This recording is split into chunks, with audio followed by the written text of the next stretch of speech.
Welcome to Amot, where we speak with LGBTQ plus Armenians in Los Angeles and hear their journeys of identity, resilience, culture, and community. I'm Lara Vanian Green. In partnership with the Los Angeles County Department of Mental Health, this series explores mental health, belonging, and the traditions that shape us. Honest conversations, practical support, and real people finding their way. You are not alone. Let's start the conversation. What do you think it would have meant to you to see positive queer Armenian representation growing up? I think it would have made things a lot easier, that I'm not this leper or this anomaly in my community. And I think it would have made me feel, just safer, that I'm not alone, which I think is like the most prominent sentiment I get said to me in like my DMs and stuff, that like, you're the first person I've seen that's like openly queer Armenian, and it makes me feel less alone. And it's like, I'm always responding like, there's thousands of us, there's millions of us. Like, I promise we're not alone, Also half Armenian, so there has always been this feeling of I'm not Armenian enough, I'm not white enough. I feel that less and less now, I think because I'm so comfortable with my Armenianness and truly like writing these books and being part of the literary canon. I feel like I have had some kind of impact, and I feel proud of myself.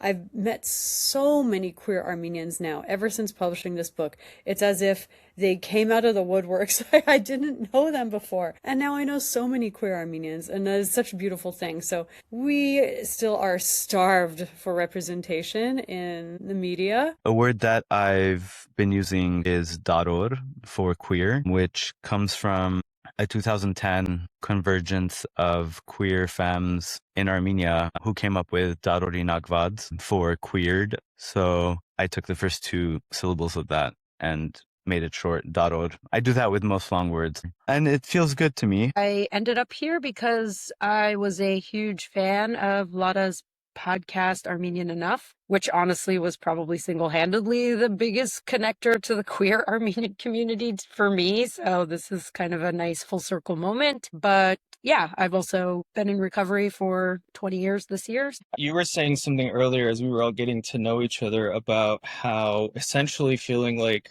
are there other queer Armenians out there? And I think growing up for me, I grew up in the 80s in LA. My family moved here when I was really young. And so, yes, we were growing up in America, and also the culture was such a big factor. At a young age, like, I was surrounded with people drinking all the time, and I had a very difficult relationship with it in terms of how I had managed my own relationship with substances. It is one of the core ways that a lot of Armenians think about themselves. There's a lot of shame. Like, so many parts of who we are identified as Amot, shame. This is shameful, amote. It starts off with behaviors, ways of dealing with issues, expressing feelings, and goes to ways of being, including your identity, We see that, especially with Armenian clients, we see that shame is a form of almost building morals and values. And that's really aligned, I think, with the Armenian culture because of our Christianity and how religion really ties with our identity. Shame becomes such an integral part of how to navigate the world. And it really creates this black and white thinking that people then later on in life as adults really have a difficult time coping with the things that are in the gray, right? Like gender identity, right? Shame is also like deeply tied into survival. I think it shaped how we interact and protect ourselves. Using your example, a lot of your mom saying like, oh, don't tell the community. While that is like an aspect of shame, I also see that protective factor coming in of like, don't tell them I want you to be safe. I don't want you to deal with the judgment or the hurdles that come with being out. So yeah, I think generational trauma really has shaped how we even begin to interact with each other as a community. I've done a couple of weddings of queer Armenians, and a lot of that came out of like Armenians who wanted truly an Armenian wedding, right? It wasn't just the wedding that they wanted the church for. They wanted the church for like part of their everyday life and community. And that need is there.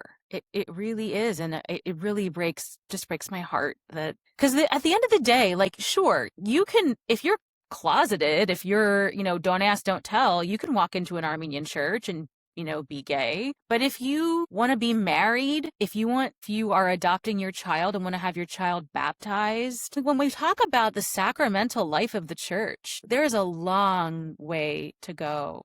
Oh, yeah. Before the Armenian church can really have open and honest conversation about this, and also deeply theological and hermeneutical conversations. I think that is the part where culture can get in the way for the Armenian church.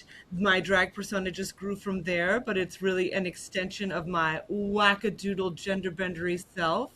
And I've loved incorporating the Armenianness into it. That kind of came mid my drag career, but of course it's always been there. And yeah, I've just been kinging around for over a decade. Okay, I'm gonna try to give you the short answer, but I feel like I've always had an affinity ever since I was a kid. I would at my 5th birthday party, I put on a show for everybody and danced, and I would do that at recess. And I feel like that, and then in my teens, I was introduced to Drag Race, and I would find bootleg live streams from Canada to watch it. Not only am I a descendant of an Armenian genocide survivor, so there was one time that they were trying to wipe me and my people out. Then I'm a, queer trans Armenian. Now my own people are wanting to wipe me out, and it's this fight for resilience. Truly, it's trans Armenians are some of the strongest people that I know, because we have this generational trauma that's just ingrained in our DNA. And then we have this lived trauma of our own people wanting us to no longer exist, essentially to just be eradicated. So there's this constant fight for survival within the trans Armenian community. And trauma manifests in the body through chronic pain. First response, from my own experience, I think, as there was a little bit of re-traumatization, seeing what happened in Artsakh again in 23, was it? There's this process of re-traumatization, but most specifically what happened in Glendale, and seeing that outpouring of hate was basically taking me back to the 90s, the rhetoric. I'll just add a quote I was thinking of that is always in my mind when I'm doing my work, both work on myself, because that is the core, the foundation upon which I work with my clients, patients, participants, which is that from Bessel van der Kolk, the psychiatrist who wrote The Body Keeps the Score. He says trauma is the abandonment of self in the service of survival. That's how it all began, is I started to see communications from what appeared to be outside entities, not our parents, not people who had children in our schools, not people whose children were saying, this is what I learned in my classroom today. But my goal was to get teachers to come out so that teachers, parents, students, our allies, our electeds could lock hands and create this group hug. That's why I came early. And when I got there, I noticed that there were police in the parking lot. They were setting up barricades. There were people that I've never seen at a school board meeting before that were wearing masks, so their faces were not obvious. They were holding American flags. I really also want to make the point that the curriculum, the diversity and inclusion curriculum, saves lives when it comes to queer kids in the classroom. And that's not an exaggeration in any way. Like you were saying, Talene, earlier, that the statistics for queer kids attempting suicide nationally is more than double their heterosexual counterparts. And gender identity, sexual orientation are like eye color, hair color. Accept it, get over it. You can't fight it. And even at this point in my life, if it was a choice, I'd still prefer to be a gay man.